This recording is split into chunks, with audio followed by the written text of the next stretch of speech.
برائے تاجیل حجت دوران پرخلوص صلوات کی تلاوت فرما دیجیے.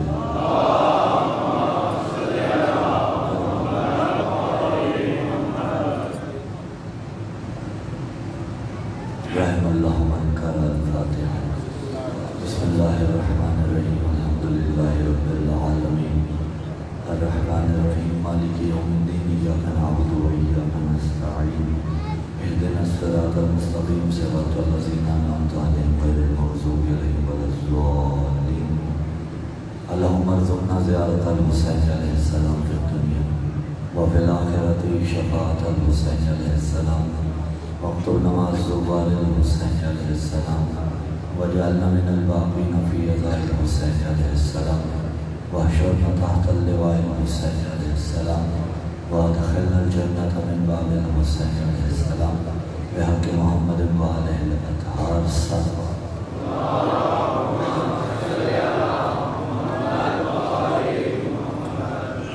اعوذ باللہ السمیع العلیم من الشیطان اللعین الرجیم. بسم اللہ الرحمن الرحیم. الحمدللہ الاولی فلا شیء قبلہ والآخری فلا شیء بعدہ والظاہری فلا شیء فوقہ والباطنی فلا شیء دونہ. الحمدللہ الذی نور قلوبنا بنور ولایت المعصومین علیہم السلام. والصلاة والسلام علی الشمس الضحیٰ بدر الدجیٰ صدر العلا نور الہدیٰ کافی الورا مصباح الظلم جمیل الشیم شفیع الامم صاحب الجود والکرم. حبیبنا و حبیب الہ العالمین ابو القاسم محمد.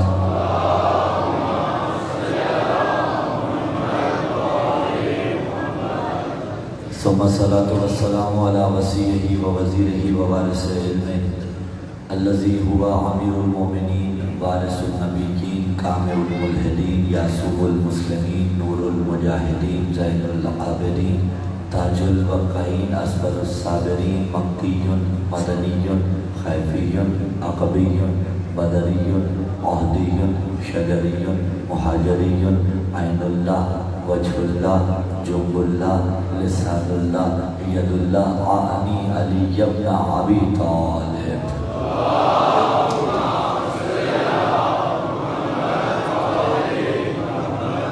وعلى أهل بيت النبوة ومعدن الرسالة الذين أذهب الله عنهم الرجس وطهرهم تطهيرا.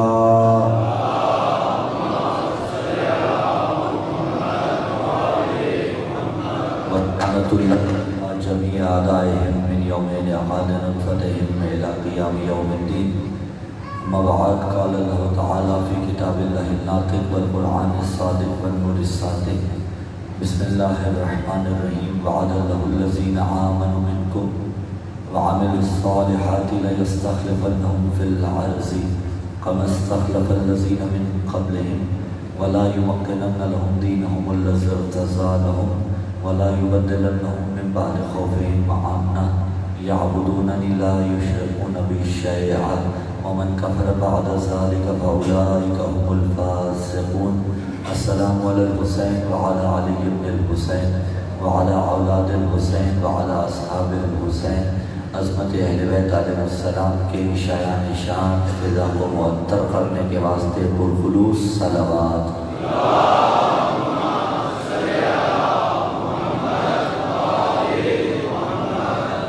سامعین ذی وقار موالیان حیدر قرار فرزندان عالم اسلام برادر اہل سنت عاشقان محمد مصطفیٰ شیعان علی مرتضیٰ. دعا ہے خداوند متعال فاتح شام بی بی حضرت زینب سلام اللہ علیہ کے صدقہ میں ان ایام اعظام میں اس قرۂ اصغر جہاں جہاں بھی صفِ عزائے مظلوم کربلا بچھی ہوئی ہے خداوند متعال اسے اپنی عافیت کے حساب میں رکھے. یا الہ العالمین حسین کے ان ایام میں ہم سب کو زمانے کا حر بن کر پروردگار عالم حقیقی توبہ کرنے کی توفیق عطا فرما. ہم سب کو پروردگار عالم ویسے شیعہ بننے کی توفیق عطا فرما جیسے شیعہ بروز محشر ائمہ معصومین علیہ السلام کے سامنے سرخرو ہو سکے.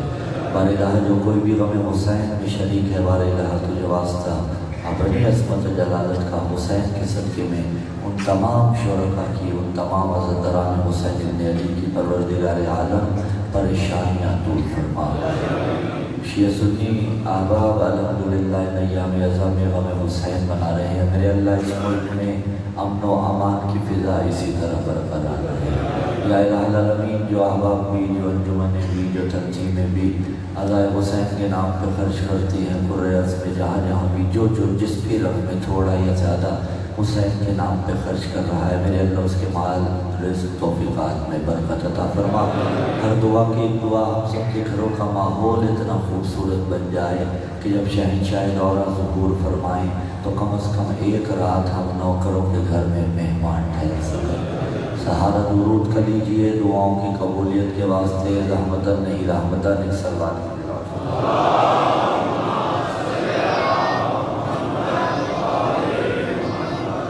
سامعین ذی وقار، سلسلہ گفتگو بعنوان خلافت الہیہ اور معیار خلیفۃ اللہ، اس کی آج سیکنڈ لاسٹ نشست، کیونکہ ایک تقریر ہمارے پاس سوہن کی باقی ہے اور انشاءاللہ العزیز وہ آخری تقریر ہوگی۔ اور اگر عشرہ اولیٰ کی بات کریں تو آج ہی کی تقریر آخری تقریر۔ ہم نے گزشتہ 8 ایام میں بقدر ظرف، بقدر وسعت اور بتوفیق الہی اس موضوع کو سمیٹنے کی کوشش کی، اس لیے کہ حق موضوع کوئی بشر ادا نہیں کر سکتا، کیونکہ موضوع 14 سے مربوط ہوتا ہے اور 14 کے فضائل پڑھنے کا حق یا قرآن ادا کر سکتا ہے یا خدا ادا کر سکتا ہے۔ بشر کے بس کی بات نہیں کہ وہ حق کے موضوع ادا کرتا ہے۔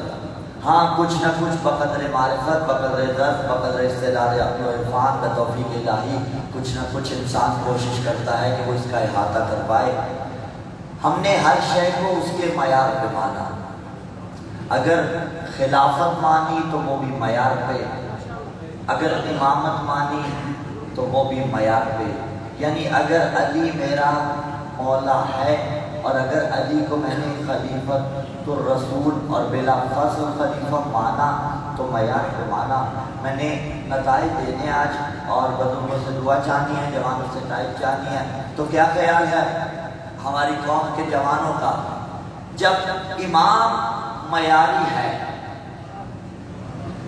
تو پھر شیعہ کو بھی تو معیاری ہونا چاہیے۔ جب مولا معیاری ہے تو پھر شیعہ کو بھی معیاری ہونا چاہیے۔ اور وہ معیارات کون سے ہیں وہ ایک علیحدہ موضوع ہو سکتا ہے۔ معیارات وہی ہیں کہ ہر وہ معیار جو امام کے نزدیک اچھے شیعہ کا ہے مجھے اسے اپنانے کی کوشش کرنی ہے۔ معیار خداوند متعال نے انسان کو بھی دیا اور وہ معیار خلقت انسان کے متعلق دیا کہ وما خلقت الجن والانس الا لیعبدون، کہ میں نے جن و انس کو فقط اور فقط اس واسطے خلق کیا کہ وہ میری عبادت کریں۔ ماں اور اللہ، یہ جہاں ماں کے بعد اللہ آتا ہے نا، یہ حصر کا فائدہ دیتا ہے۔ حصر یعنی محصور کر دینا، حصر یعنی دائرہ کھینچ دینا۔ آپ نے دیکھا ہوگا خدا نخواستہ موٹر وے پہ کوئی ایکسیڈنٹ ہو جائے تو سب سے پہلے ایک سٹرپ لگائی جاتی ہے کہ ڈو ناٹ کراس، جس کا مطلب یہ ہے کہ وہاں والے اور ہیں، یہاں والے اور ہیں۔ البتہ پھر حصر کبھی حصی ہوتا ہے، کبھی غیر حصی ہوتا ہے۔ حصی جسے آپ محسوس کر سکتے ہیں، غیر حصی جسے آپ محسوس نہیں کر سکتے لیکن ہوتا حصر ہے۔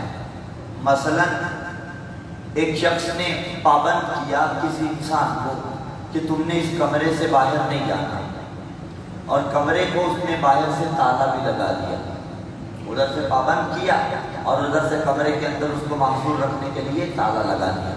اب اگر کمرے والا چاہے بھی تو باہر نہیں جا سکتا کیونکہ اس نے تالا لگا دیا، محفوظ کر دیا۔ اور ایک مرتبہ وہ باہر سے تالا نہیں لگاتا بلکہ کمرے والے سے کہتا ہے تم نے یہاں سے باہر نہیں جانا، ہے یہ بھی حسر، لیکن حصی نہیں، غیر حصی ہے۔ تو اب اگر کمرے والا باہر چلا جائے تو قصور کس کا؟ جانے والے کا۔ حسر کبھی حصی کبھی غیر حصی۔ چلیے اگر بات ہو رہی ہے تو ایک حسر کی جانب اشارہ کر دیتے ہیں کہ اگر حسر حصی ہو اور محصور کرنے والا کوئی عام نہیں، قادر ہو، تو پھر چھوٹے موٹے افراد کے بس کی بات نہیں ہوتی اس حسر کو توڑنا۔ بھائی یہ فوڈ اتھارٹی والے آ کے کسی ریسٹورنٹ کو اگر سیل کر دیں کہ کھانا غیر معیاری تھا، تو پھر اس تالے کو ہاتھ لگانا چھوٹے موٹے انسان کے بس کی بات نہیں ہوتی، اس لیے کہ حسر انہوں نے کیا۔ اللہ اعلیٰ کل شیء قدیر، اس کے سامنے کوئی حسر نہیں۔ کہاں کی بات کہاں لے جانا چاہتے ہیں، ذرا مینٹل سپورٹ ہمارے ساتھ رکھیے گا۔ اللہ اعلیٰ کل شیء قدیر ہے، اس کے سامنے کوئی حسر نہیں۔ 13 رجب کو کعبہ میں لگا ہوا تھا تالا، وہ چاہتا تو تالا ٹوٹ بھی سکتا تھا، کن فیکن کا مالک ہے، لیکن تالا نہیں ٹوٹا بلکہ کعبہ میں دراڑ پڑی۔ یعنی یہ دلیل خداوند متعال دینا چاہتا تھا شاید کہ جب تک کعبہ کی دراڑ رہے گی زمانے کو علی کی ولایت یاد رہے گی۔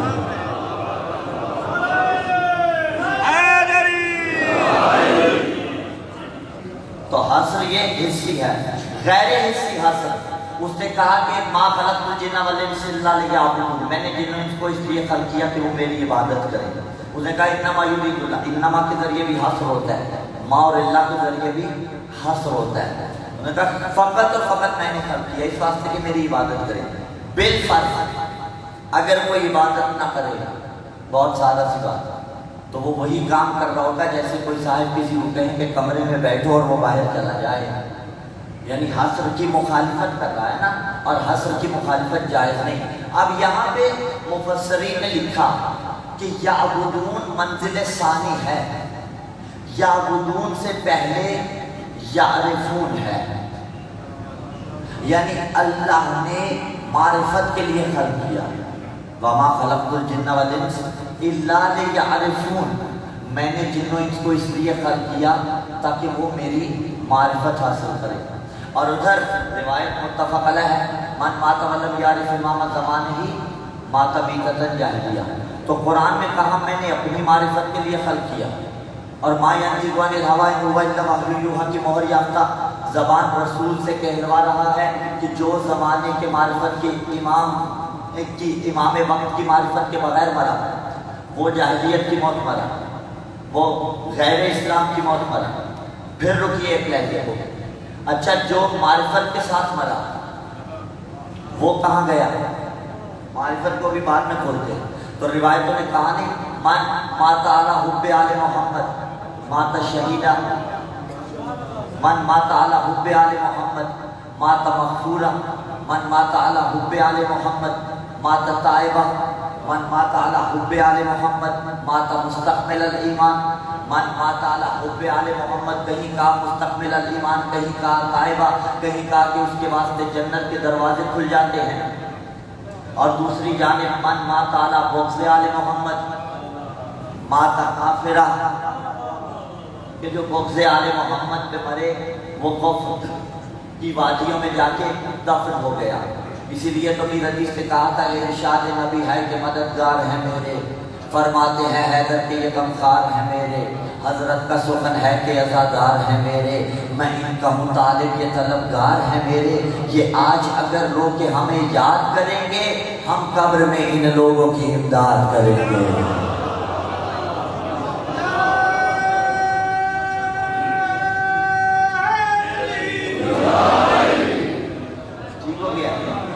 ان سارے مقدمات کو آپ نے سنبھالنا ہے اور میں نے نتیجے دینے ہیں۔ جو حب آل محمد پہ مرا من مات ولم یعرف وہیں پہ ابھی ٹھیک ہے، جو آل محمد کی محبت پہ مرا مات مغفورہ، مات تائبہ، مات مستقمل الایمان، مات مومنا، اور جو بغض اہل بیت پہ مرا مات کافرہ۔ لیکن مقام فکری ہے، بڑی نازک منزل ہے۔ آیا فقط حب کافی ہے؟ ایک سوال ہے یا نہیں کہ فقط محبت اگر کافی ہے تو پھر ظاہری بات ہے جو آپ کے اذہان میں آ رہا ہے، میں بھی وہی کہنا چاہتا ہوں کہ اعمال صالح کی ضرورت نہیں، یا آیا اعمال صالح کافی ہیں؟ تو روایتوں نے اس جانب نہیں جانا، روایتوں نے ثابت کیا کہ نہ اعمال صالح کے سہارے آل محمد کو چھوڑنا، یعنی نہ اپنی عبادتوں کے سہارے، نہ اپنے سجدوں کے سہارے، نہ اپنے محرابوں کے سہارے، نہ اپنی تسبیحوں کے سہارے، نہ اپنی داڑھیوں کے سہارے علی کو چھوڑنا، اور اس کے برعکس محبت ہے دوسری جانب بھی، اور فقط محبت علی کے سہارے اعمال صالح کو نہ چھوڑیے گا۔ کیوں؟ علی امام ہے معیار پہ، جب معیار پہ امام ہے تو علی کو مقتدی اور علی کو اپنا چاہنے والا بھی تو وہی پسند ہوگا نا جو معیاری ہوگا۔ بھائی ما خلقت الجن والانس الا لیعبدون، جنہوں نے اس کو اس لیے خلق کیا کہ وہ میری عبادت کرے۔ جنات بھی مکلف، انسان بھی مکلف، اور یہی شافعی نے کہا تھا یا نہیں کہا تھا؟ علی حبہ الجنہ قسیم النار والجنہ وسیع المصطفیٰ حقا امام الانس والجنہ، علی حبہ الجنہ، علی کی محبت ڈھال ہے، وسیع المصطفیٰ حقا محمد کے وسیع صلی اللہ علیہ وسلم کے وسیع، جانشین برحق خلیفہ ہیں، امام الانس والجنہ، جنات کے بھی امام، انسانوں کے بھی امام۔ باہر دوبارہ دوہرا دوں اور پھر جملہ آپ کے حوالے کروں، ہم نے نہیں کہا، شافعی نے کہا علی حبہ الجنہ قسیم النار والجنہ وسیع المصطفیٰ حقا امام الانس والجنہ، علی جنوں کا بھی امام، علی انسانوں کا بھی امام۔ کہا کس نے؟ شافعی نے کہا۔ شافعی کون ہے؟ ائمہ اہل سنت میں سے ایک معتبر امام۔ تو ہم نے کہا جھگڑا کس بات کا ہے؟ جسے آپ کے امام بھی اپنا امام مانے اسے شیعوں کا پہلا امام علی کہا جاتا ہے۔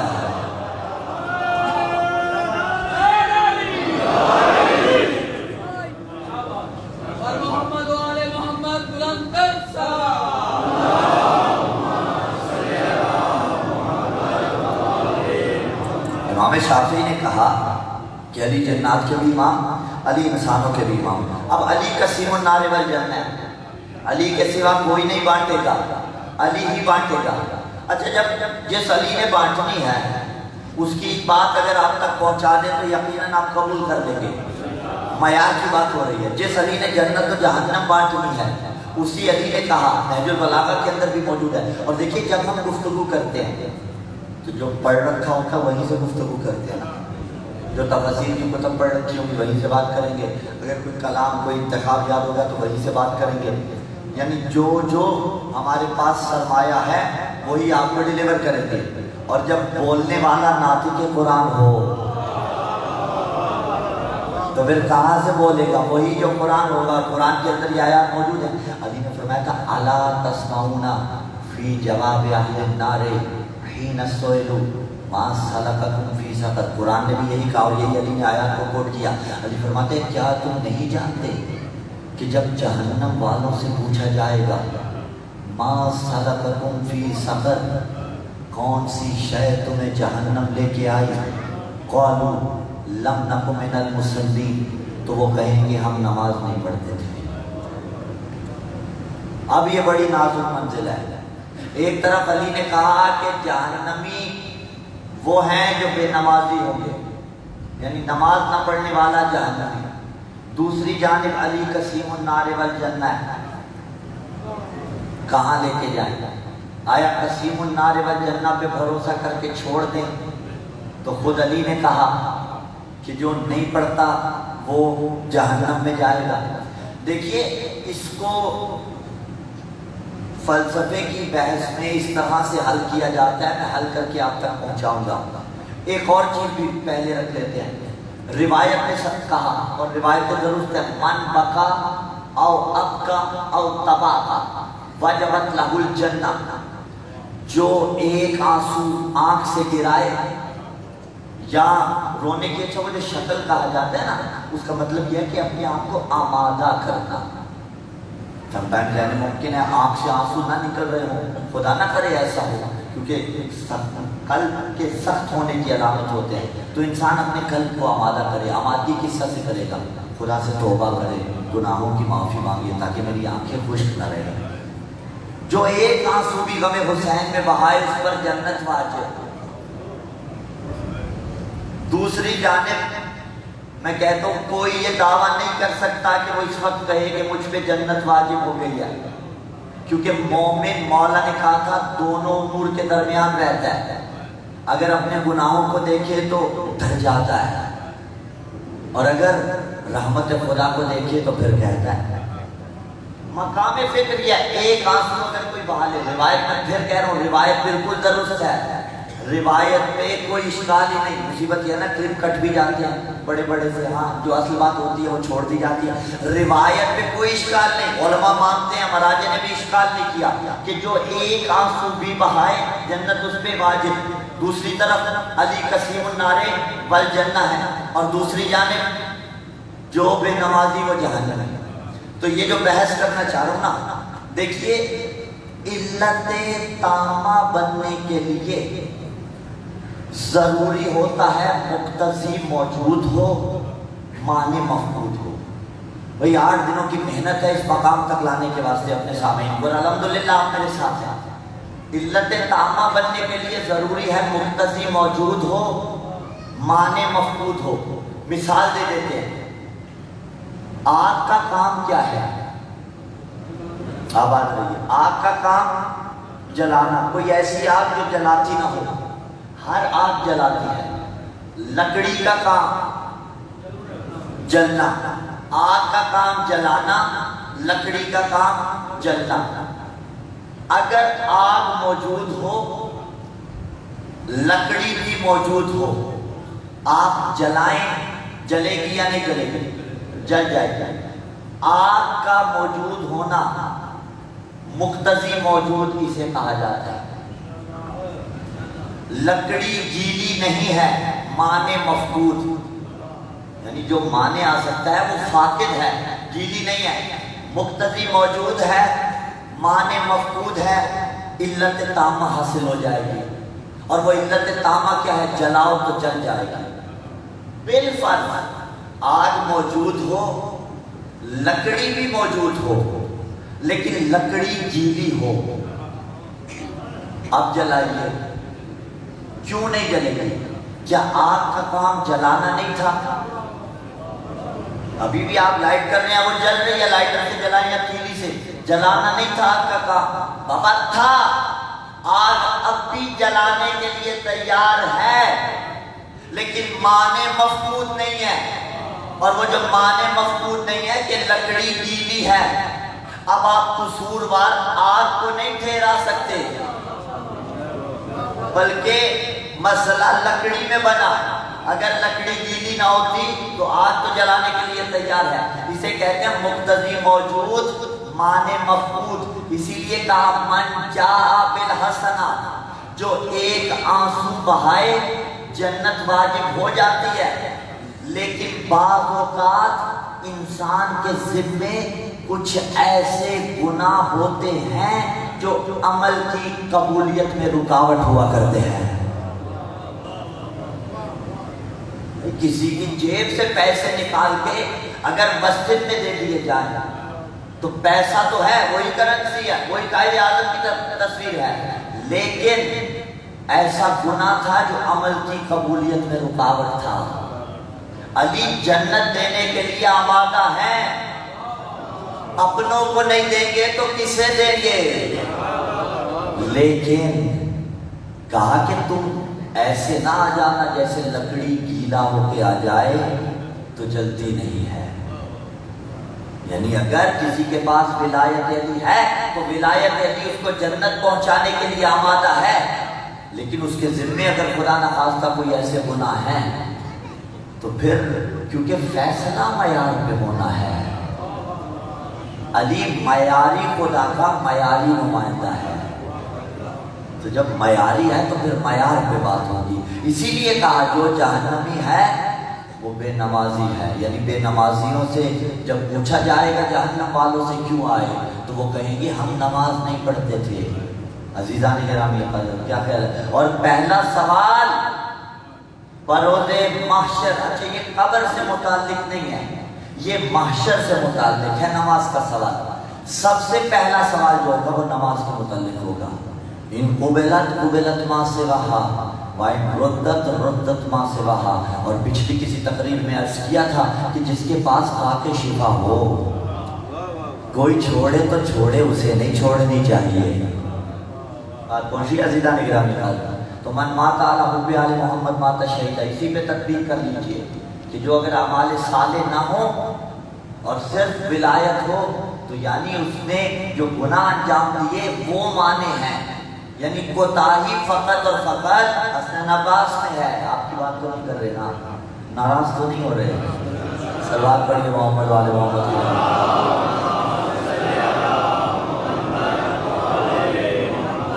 نتیجہ میں آگے موضوع ادا کرنے کی کوشش کروں گا۔ تو وما خلقت الجن والانس الا لیعبدون، جن و انس کو اس لیے خلق کیا کہ وہ اس کی عبادت کریں، ٹھیک ہے؟ ہم 14 کی عبادت نہیں کرتے لیکن 14 کے ذریعے اللہ کی عبادت کرتے ہیں، اس لیے خلق کیا کہ یعرفون، اس کی معرفت حاصل کی جائے۔ کربلا میں کیا تھا؟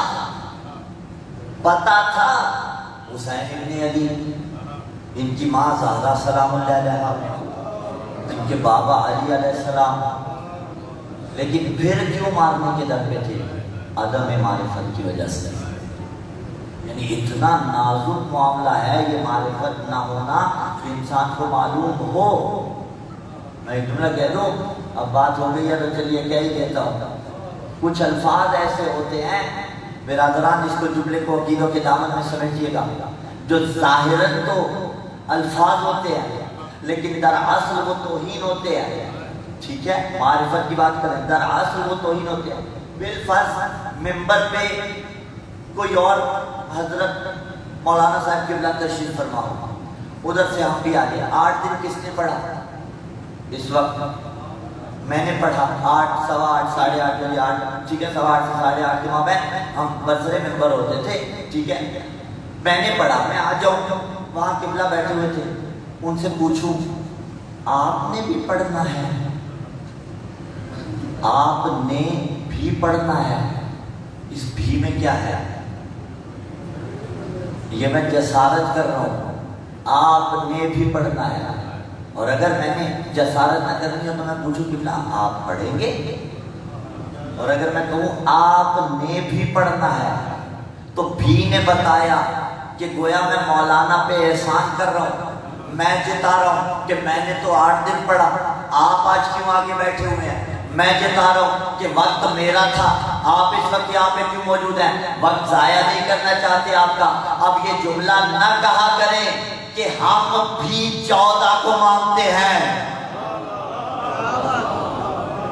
نہیں، ہم بھی مانتے ہیں، نہیں، بھی وہاں ہوتا ہے جہاں جسارت کی جائے، بھی وہاں ہوتا ہے جہاں خدا نہ خواستہ توہین کا پہلو ہو۔ ہم بھی مانتے ہیں، نہیں، ہم پر ماننا بھی واجب قرار دیا ہے اللہ نے، یہاں بھی نہیں چلا کرتا۔ تو معرفت کی کمی کی وجہ سے بعض اوقات انسان اس طرح کے افعال بھی انجام دیتا ہے کہ سامنے حسین ابن علی تھے لیکن پھر بھی وہ قتل کرنے کے در پر تھے۔ اور معرفت کیسے؟ دیکھیے اسٹیپ بائی اسٹیپ، ادھر کہا کہ وما خلقت الجن والانس الا لیعبدون، ادھر کہا کہ من مات ولم یعرف امام زمانی مات میتۃ جاہلیہ، اور یہی ہم دعا میں پڑھتے ہیں، اللہم عرفنی نفسک فإنک ان لم تعرفنی نفسک لم اعرف نبیک، بار الہ مجھے اپنی معرفت نصیب فرما، اور جو اسے پالے، معصوم نے فرمایا تھا نا، وہ کھوتا ہی کیا ہے، اور جو اسے کھو دے وہ پاتا ہی کیا ہے۔ عزیزان گرامی حر نے اسے کھویا ہوا تھا تو کچھ بھی پایا نہیں تھا، جب اسے پایا تو سب کچھ پا لیا، کچھ بھی نہیں کھویا تھا اسے۔ ہاں اللہم عرفنی نفسک فإنک إن لم تعرفنی نفسک لم أعرف نبیک، بار الہ مجھے اپنی معرفت نصیب فرما، اگر اپنی معرفت نصیب نہ فرمائی لم أعرف نبیک تو میں تیرے نبی کو نہیں پہچان پاؤں گا، فإنک إن لم تعرف نبیک لم أعرف حجتک، اور اگر تو نے مجھے اپنے نبی کی معرفت نصیب نہ کی لم أعرف حجتک تو میں تیرے حجت کی معرفت سے محروم رہوں گا، فإنک إن لم تعرفنی حجتک زللت عن دینی، اور اگر تو نے مجھے حجت کی معرفت سے محروم رکھا تو میں دین الہی سے گمراہ ہو جاؤں گا۔ کیسے سٹیپ پہ سٹیپ جا رہے ہیں، اور وہاں اوپر سے معاملہ نیچے آ رہا ہے کہ پہلے توحید یعنی پہلے جل جلالہ، پھر رسول خدا صلی اللہ علیہ وسلم، پھر علیہ السلام، یعنی وہاں سے یہاں آئیے اور کبھی یہاں سے وہاں جائیے، اس کے بغیر چارہ نہیں ہے۔ تو اب اس نے خلق کیا کس لیے؟ معیار دے رہا ہے آپ کو، منال دے رہا ہے کہ میں نے معرفت کے واسطے آپ کو خلق کیا ہے، میں نے آپ کو اس لیے خلق کیا ہے کہ آپ میری عبادت کریں۔ تو جب معیار اس نے دے دیا پھر اس معیار پہ عمل کرنا بشر کا کام ہے۔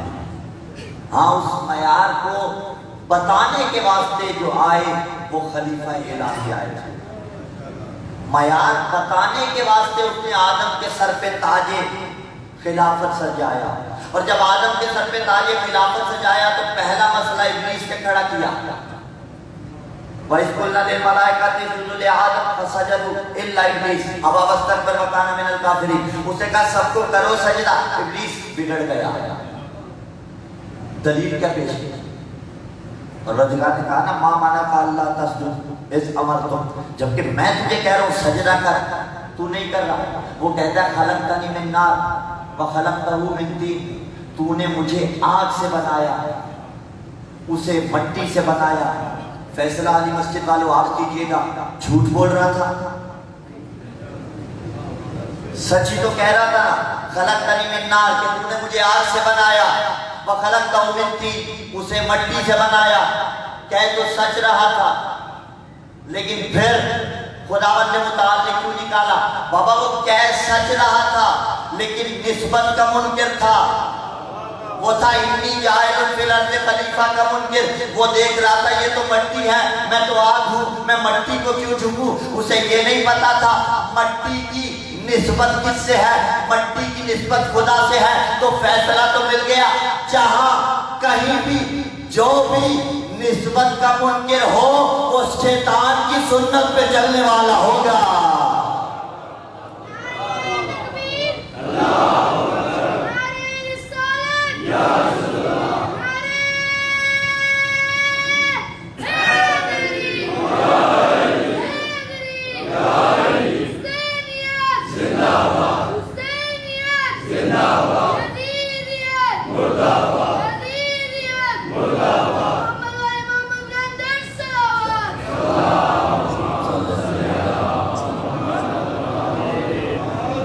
نسبت کا منکر تھا۔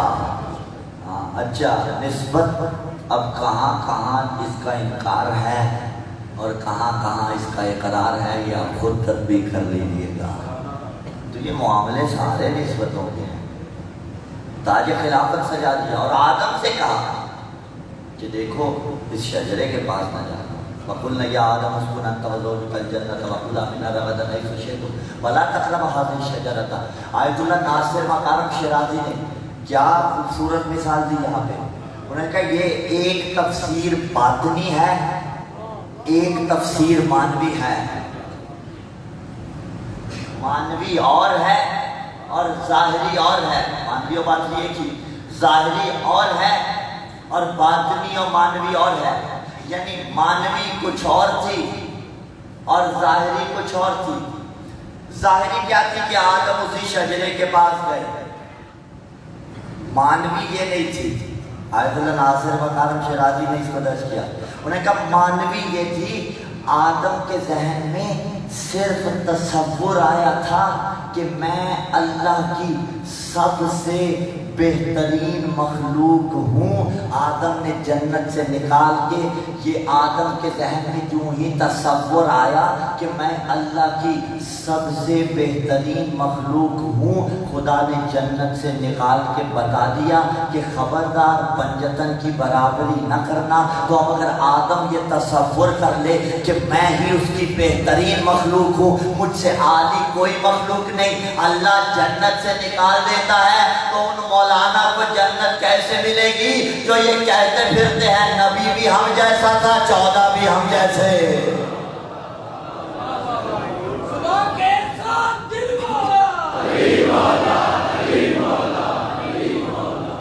اچھا، یہ جو جنت سے آدم کو نکالا گیا، یہ جنت وہ جنت نہیں تھی جہاں خلود ہے، ہم فیہا خالدون، اس جنت میں خلود ہی خلود ہے۔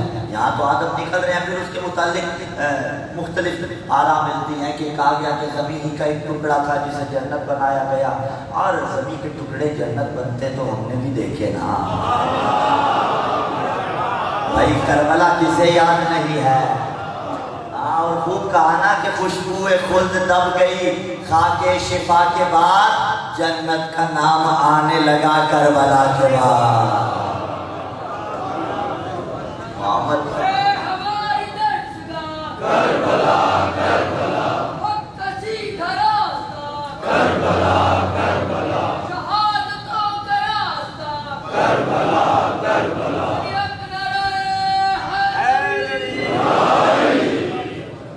محمد علی جوہر نے لکھا تھا، چلیے مکمل کر دیتے ہیں۔ برادر رضی کار بلال قاسمی کا یہ کلام ہے، محمد علی جوہر نے جو لکھا اس کے جواب میں انہوں نے لکھا، اور محمد علی جوہر نے کیا کہا کہ ہر ابتدا سے پہلے ہر انتہا کے بعد بالکل درست ہے، ذات نبی بلند ہے، ذات خدا کے بعد دنیا میں احترام کے قابل ہیں جتنے لوگ، میں سب کو مانتا ہوں، مگر مصطفیٰ کے بعد قتل حسین اصل میں مرگ یزید ہے، اسلام زندہ ہوتا ہے کے بعد۔ پہلے 4 تو متفق علیہ قرار پائے، آخری 2 پہ اشکال کیا، اور جو جواب بلال قاسمی نے دیا ہم اس سے متفق ہے کہ قتل حسین اصل میں مرگ یزید ہے، اسلام زندہ ہوتا ہے ہر کربلا کے بعد۔ یہ محمد علی جوہر نے لکھا، ہم بھی ان سے آمادگی کا اظہار نہیں کرتے، اور بلال قاسمی نے مسئلہ حل کیا، انہوں نے کہا خوشبو خلد دب گئی، خاک شفا کے بعد جنت کا نام آنے لگا کربلا کے بعد۔ ہوتا اگر حسین جو دنیا میں دوسرا، پھر اور ہوتی کربلا اس کربلا کے بعد، بعد از حسین اور نہ کوئی حسین ہے، نہ اور کوئی کربلا اس کربلا کے بعد۔ عرض خود غلط ہے، حضرت جوہر کا یہ کہا اسلام زندہ ہوتا ہے ہر کربلا کے بعد، کہا تسلیم روح جوہر مرحوم یوں کرے، اسلام زندہ ہو چکا بس کربلا کے بعد۔ آخری تک مل کے حیدری اسلام زندہ سلام ہو چکا بس کربلا کے بعد۔ تو ہماری بات ہو رہی تھی کہ وہ جنت خلود والی جنت نہیں تھی، وہاں خلود ہی خلود ہے، وہاں ہمیشگی ہی ہمیشگی ہے۔ تو آدم کو اللہ نے نکالا۔ پھر اگلا مسئلہ قتل حابیل اور قابیل کے مابین۔ تو دیکھیے جو ملائکہ نے کہا تھا وہ پورا ہو رہا ہے یا نہیں ہو رہا، کہ تو اسے بنائے گا جو خون ریزیاں کرے گا۔ تو اب دیکھ لیجیے جہاں جہاں بھی اسلام کے نام پہ، اگلا نام نہیں لے رہا نا، حالات نازک ہے بابا، جہاں جہاں بھی اسلام کے نام پہ قتل ہو رہا ہے، وہی قابیل والا سلسلہ چل رہا ہے، حابیل والا نہیں۔ قابیل قاتل تھا، قاتلان کیا کر رہے ہیں؟ تو اب عزیزان گرامی قدر، معیاری خلافت خدا نے آدم کو عطا کی تھی، لیکن جس نے معیار کو نہ مانا وہ قاتل بنا، جس نے معیار کو مانا وہ ہادی بنا۔ تو ایک فیصلہ تو ہو گیا، جس کے پاس الہی نمائندگان معیاری ہو، نہ وہ گولیاں مارتا ہے، نہ وہ بم بلاسٹنگ کرتا ہے، نہ وہ کسی کو قتل کرتا ہے، نہ وہ کسی کے خلاف فتوے دیتا ہے۔ ہاں، جس کے نمائندگان معیاری نہ ہو یا وہ معیاری نمائندگان کو مانتا نہ ہو، وہ گولیاں بھی مارتا ہوا نظر آئے گا، وہ قتل بھی کرتا ہوا نظر آئے گا، وہ دین سے منحرف کرتا ہوا بھی نظر آئے گا۔ کیونکہ جب معیاری امام کے آپ پیرو ہیں تو پھر معیار بتاتے ہوئے کوئی مسئلہ نہیں ہونا چاہیے۔ کون سا ملا والا ہے جو معیار امیر المومنین کا قائل نہیں ہے؟ تو میں صاحبان منبر سے سوال کرتا ہوں، کیوں معیارات بتائے نہیں جاتے؟ کیوں لگی لپٹی کی جاتی ہے؟ کیوں غلاف میں رکھ کے پنہا کی جاتی ہے؟ کیوں میری قوم کے بچوں کی تقریب کاری کی جاتی ہے، اذان یاد جاتی ہے؟ عزیزان گرامی، نتائج سمجھ رہے ہیں نا؟ اگر سمجھ رہے ہیں تو صلوات پڑھی محمد علی محمد۔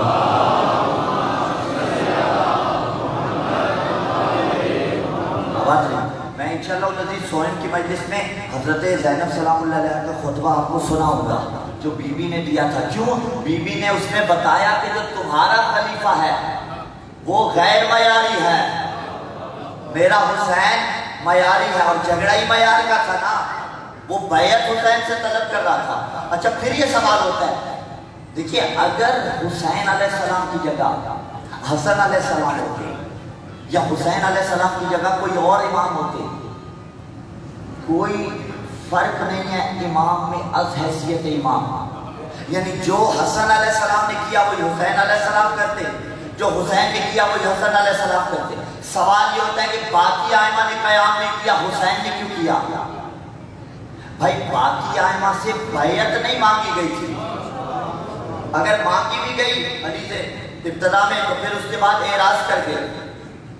اور یزید کا معاملہ یہ تھا کہ یہ بیعت مانگ رہا تھا، بیعت یعنی میں شرابی ہوں اس کے نیچے سگنیچر کر دیجئے، بیعت یعنی یزید نے کہا میں بندر باز ہوں اس کے نیچے سگنیچر کر دیجئے، بیعت یعنی یزید فاسق تھا وہ اس کے نیچے حسین کے سگنیچر طلب کر رہا تھا، اسی لیے حسین نے قیام کیا۔ اور یاد رکھیے گا اس جملے کو، یہ کیا ہے؟ بیعت معصوم کی ہوتی ہے، بیعت معصوم کی ہوتی ہے۔ کوئی بھی اگر غیر معصوم کی بیعت کا قائل ہے، اگر برادران اہل سنت بیٹھے ہوئے ہیں تو میں ان کی طرف بات نہیں کرنا چاہوں گا، ان کے یہاں ہوتا ہے وہ پیر فقیر کی بیعت کرتے ہیں، ہمیں اس سے کوئی غرض نہیں، وہ ان کا ایک اپنا سلسلہ ہے چلتا رہے۔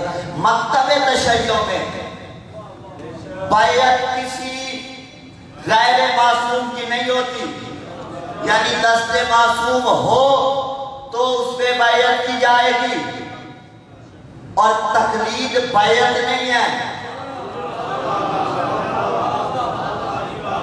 بیعت تقلید نہیں ہے۔ تقلید آپ کو فقہی مسئلہ درپیش ہو تو کس سے پوچھیں گے؟ مولانا سے، ٹھیک ہے، ہم چھوٹے سے مولانا ہیں، بہت چھوٹے سے، سب سے چھوٹے، ٹھیک ہے، ہماری نسبت کسی اور مولانا سے، ہمارے برادر عزیز قاری قبلہ علامہ محسن قادری صاحب رات میں پڑھ رہے ہیں، ٹھیک ہے، ہماری نسبت بہت بڑے ہیں، ٹھیک ہے، آپ ان سے پوچھیے جو بڑے ہیں، ان کی نسبت ہمارے استاد بزرگوار قبلہ علامہ شیخ محسن علی نجوی رحمۃ اللہ برکاتہ، ہم دونوں کے استاد ایک ہی ہیں، ٹھیک ہے، ان سے پوچھ لیجیے۔ مثال ہے نا، سب سے چھوٹا علامہ تھا حسین عباس، وہ بھی علامہ آپ نے مبالغۃً کہا، چھوٹا سا طالب علم تھا، 10-12 علماء اور تھے سب میں بیٹھے ہوئے، کس سے پوچھیں گے؟ جو سب سے بڑا ہوگا، جو 10-12 سال پڑا ہوا ہوگا، لا الہ الا اللہ محمد الرسول اللہ علی ولی اللہ وصی رسول اللہ و خلیفۃہ بلا فضل، عزت علی کی قسم سب سے بڑے علامہ سے پوچھنے کا نام تقلید ہے اور کوئی شے نہیں۔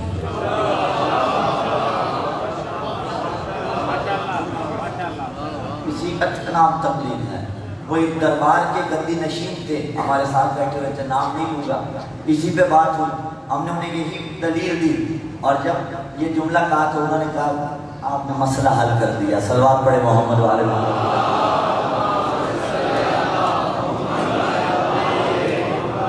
اب مجھے اس جانب نہیں جانا جو جس کی کرتا ہے، جو جس کو عالم مانتا ہے، مجھے اس جانب نہیں جانا، ٹھیک ہے عزیزان گرامی قدر۔ اور ہاں ایک چیز میں کہوں، پھر جن معاملات میں فقہا کا اختلاف ہے وہ ہیں کون کون سے آپ کو بھی پتہ ہے، میں نے کھولنے نہیں ہیں، ان میں فقط اپنے مرجع کی طرف رجوع کیجیے، وہاں پھر ان میں تفریق بھی پائی جاتی ہے، ایک کا حکم سب پہ لگایا جاتا ہے، ایک کا حکم سب پہ نہ لگائیے، آپ فقط اپنے کی طرف رجوع کیجیے۔ ہاں تو اس نے بیعت کا مطالبہ کیا تھا، حسین کی جگہ حسن بھی ہوتے تو یہی کرتے، کیونکہ حسن بھی حجت حق ہے، یہ اعتماد رہے، حسین چھوٹے حسن ہے، یہ بات یاد رہے۔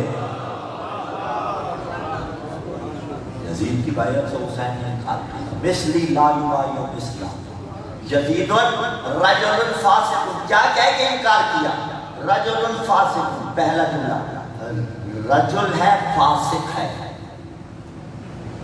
رجل فاسق وشارب الخمور وراکب الفجور ومعلن بالفسق، علی الاعلان گناہ کرنے والا ہے۔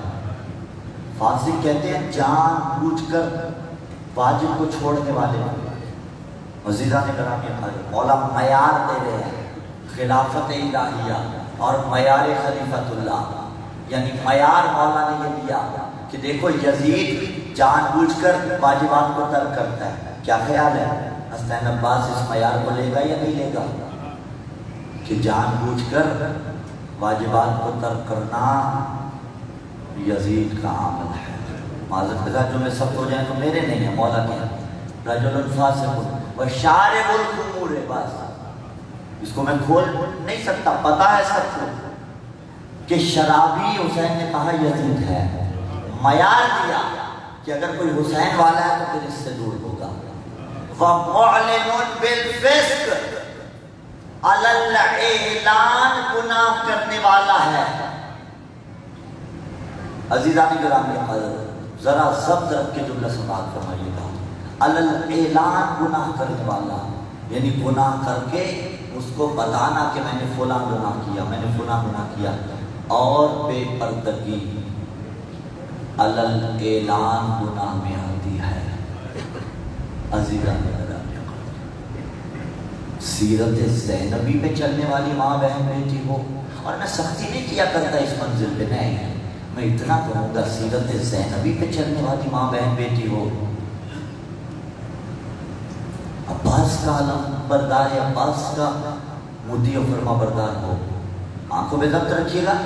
کسی کی ماں بہن بیٹی پردہ کرے نہ کرے مجھے اس سے کوئی غرض نہیں، کرنا ان کو بھی چاہیے، ہر عورت کو کرنا چاہیے، میں فقط اپنی قوم کے جوانوں سے مخاطب ہوں، سختی نہیں اس میں، خدا نہ کرے کسی کی ماں بہن بیٹی پردہ نہ کرتی ہو، ایسا کیجئے گا ایام ایسا میں بازار جائیے گا، اچھا سا مکھنا خریدیے گا، اچھی سی چادر خریدیے گا، اسے خوبصورت پیک کروا کے اس کے سامنے لا کر پیش کیجیے گا، کھول کے تو دیکھے گی نا، جب کھول کے دیکھیں تو ایک جملہ کہنا، تو بے پردہ نہ جایا کر، تو زینب کی خلیفہ ہے۔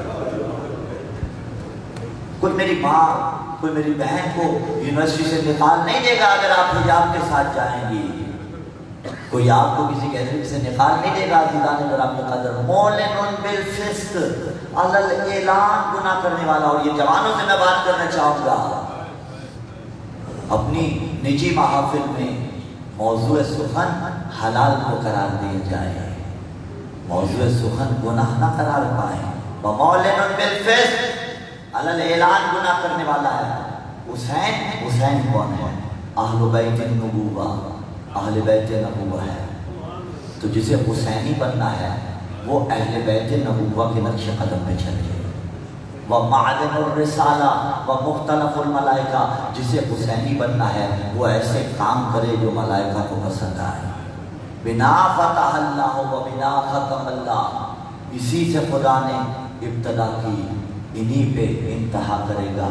خلافت کی ابتدا بھی ہم تھے، خلافت کی انتہا بھی ہم ہیں، ہمارا پہلا بھی خلیفۃ اللہ تھا، ہمارا آخری بھی خلیفۃ اللہ ہے، وہی آخری کے جو کعبہ میں آ کے صدا دے گا، انا حجت اللہ علی عرضی و خلیفتہ، میں اس کی حجت ہوں، میں اس کا خلیفہ ہوں، اور مجھے اور آپ کو اس معیاری خلیفہ جسے حجت دورہ کہا جاتا ہے، بس آخری جملہ، اس معیاری خلیفہ جسے حجت دورہ کہا جاتا ہے، ہم معیاری خلیفہ کو ماننے والے ہیں۔ کون ایسا ملا والا ہے جو یہ کہتا ہو کہ خدا نہ خواستہ میں معیاری خلیفہ کو نہیں مانتا؟ ہم سارے کے سارے معیاری خلیفہ کو ماننے والے ہیں۔ ہمارے 12 کے 12 امام، ہمارے 12 کے 12 حجتیں، ہمارے 12 کے 12 خلیفہ معیاری ہیں، اور سب سے بڑھ کے میں ریت ہوں، 12ویں معیاری خلیفۃ اللہ کی، تو جب میں 12ویں معیاری خلیفۃ اللہ کی مجھے داد نہیں چاہیے لیکن قوم کی تائید چاہیے اپنے آخری جملے پر، جب میں 12ویں معیاری خلیفہ کی رعیت ہوں تو اٹھتے بیٹھتے سوتے جاگتے مجھے اس معیار پہ پورا اترنے کی کوشش کرنی ہے جو معیاری خلیفہ حجت دورہ کو پسند ہے۔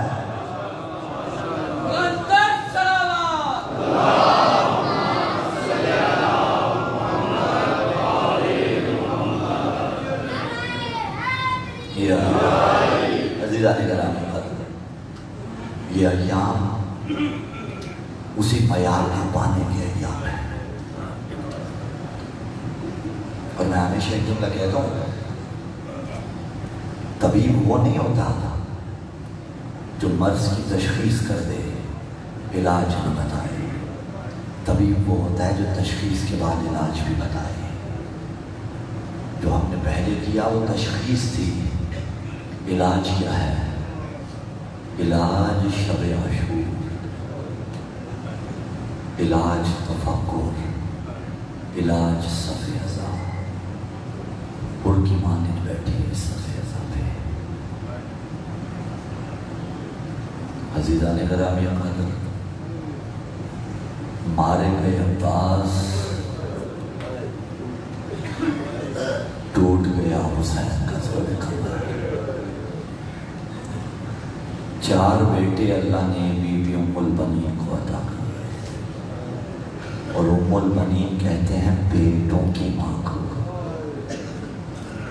واقعہ کربلا کے بعد یہ بی بی بقی میں آتی تھی، 4 قبریں بناتی تھی، اور ان 4 قبروں سے خطاب کر کے کہتی تھی کہ جملہ ہے، میرے بیٹو میں تمہیں رونے نہیں آئی، میں تو حسین ابن علی کو رونے آیا۔ اجرکم اللہ، اجرکم اللہ۔ معرفت ام البنین سلام اللہ علیہ دیکھیے کہ جب ندا دینے والے نے ندا دینا، بی بی قافلہ لوٹ کے آ گیا، کہا مجھے بتا حسین کا کیا بنا؟ کہا بی بی تیرا عباس مارا گیا۔ اجرکم اللہ۔ کہا میں تجھ سے حسین کا پوچھ رہی ہوں۔ عزیزانو جملہ سمجھنا چاہیں گے، گویا بی بی بتانا چاہتی تھی اگر حسین زندہ ہوا تو میرا عباس بھی زندہ ہوگا۔ اجرکم اللہ، اجرکم اللہ۔ عزیزانو 4 بیٹے نصرت حسین میں شہید ہوئے، اور واقعہ کربلا کے بعد بقی میں آ کے کہتی تھی، زینب و کلثوم سلام اللہ علیہ کے بعد پہلی ذاکرہ ہیں یہ واقعہ کربلا کی، بقی میں آ کے کہا کرتی تھی، اے لوگو مجھے ام البنین نہ کہنا، ارے ام البنین تو ہوتی ہے بیٹوں کی ماں، میرا رہ کون گیا۔ اجرکم اللہ، اجرکم اللہ۔ ہاں حضرات، کون سا وقت عباس کو یاد آیا ہوگا جب بابا کا آخری وقت تھا نا، علی حیدر کرار نے وصیتیں کی اور کہا تھا عباس جب عاشور کا دن ہوگا نا، عباس پانی نہ پینا جب تک حسین پیاسا ہو۔ عزیزانو میں ایک جملہ کہوں، پانی پینا تو دور کی بات، جو پانی کے ذائقے کو بھی اپنے حلق میں محسوس نہ کرے اس باوفا کو عباس کہتے ہیں۔ اطاعت حسین کا پیکر تھا عباس۔ اللہ جانے کون سا وقت یاد آیا ہوگا، ارے کوفہ کا مقام تھا، بابا نے ہمیں بلا کے کہا تھا جاؤ میری بیٹیوں کو لے کے آؤ، اور جانتے ہو نا حسنین و عباس مجھے بیٹیاں کتنی پیاری ہیں۔ عباس تم ایسا کرنا، قافلے کے کبھی آگے چلنا کبھی قافلے کے پیچھے چلنا، حسنین آپ قافلے کے دائیں بائیں چلنا، اور عباس آپ گھوڑا دوڑا کے قافلے کے آگے جانا، جو سامنے سے آ رہا ہو اسے کہنا اس رستے کو چھوڑ دے، اس پہ علی کی بیٹیاں آ رہی ہیں، جو پیچھے سے اس راستے پہ جانا چاہتا ہو اسے کہنا اس راستے پہ نہ جا، یہاں علی کی بیٹیاں بیٹیاں جا رہی ہیں، میں کہوں گا مولا عباس اللہ جانے کون کون سا وقت روز عاشور یاد آ رہا ہوگا کہ ابھی عباس مارا جائے گا، پھر حسین قتل ہو جائیں گے، پھر یہی زینب و کلثوم وہی علی کی بیٹیاں پابند رسن ہو کے کبھی اس بازار کبھی اس بازار، کبھی شرابی کا دربار، کبھی بھیڑ میں رستہ مانگے گی۔ اجرکم اللہ، اجرکم اللہ، اطمینان کے ساتھ سنتے آئیے گزارو، اللہ آپ کا گریہ قبول فرمائے۔ آزادار و عباس کو اللہ جانے کون کون سا وقت یاد آیا ہوگا جب خیام عباس اکھاڑ رہے تھے، نہیں معلوم کون کون سی حسرت یاد آ رہی ہوگی، لیکن ایک جملہ کہوں گا، پھر بھی اطاعت حسین کے پیکر تھے، حسین کے کسی فیصلے پہ اشکال نہیں کیا۔ بس عزاداروں آ گیا 10 محرم کا دن، آپ نے چھوٹے بچوں کی ایک عادت دیکھی ہوگی، ماں سے کہے نا اماں فلاں شے ہمیں دے دو، ماں کہے نا بیٹے وہ گھر پہ نہیں ہے، 10-15 منٹ کے بعد پھر کہیں گے ماں تلاش تو کرو شاید مل جائے، پھر کہیں گے ماں تلاش تو کرو۔ عزاداروں روز عاشور ایک ایسا خیمہ تھا جہاں مشکیزیں رکھے ہوئے تھے، بچوں کو پتا تھا کہ پانی نہیں ہے خیام میں، لیکن ننھے ننھے بچے مشکیزہ اٹھا کے کوئی بچہ اپنے شکم پہ لگاتا تھا، یا زہرا اجرکم اللہ، کوئی مشکیزے سے کوشش کرتا تھا پانی نکل آئے۔ عباس نے یہ منظر دیکھا، مولا سے برداشت نہیں ہوا، عباس باہر نکلے، ایک منظر اور بھی آگے دیکھا، 4 سالہ سکینہ ہاتھ میں مشکیزہ لیے چچا سے کہہ رہی ہے چچا میرے اصغر کو سبیل کرا دے۔ اجرکم اللہ، اجرکم اللہ، خداوند متعال آپ کو شاد و آباد رکھے حسین کے عزاداروں۔ ہاں میرے مولا عباس کے ماتمیوں، عباس نے مشکیزہ لیا، عزاداروں حسین سے جب اجازت چاہی تو جملہ مولا نے کہا تو سپہ سالار ہے، تو علم بردار ہے، تو پھر یہی کہا ہوگا نا شاید ارے اکبر تو رہا نہیں، قاسم تو رہے نہیں، وہ فوج گئی تو گئی کہاں جس کا عباس علم بردار۔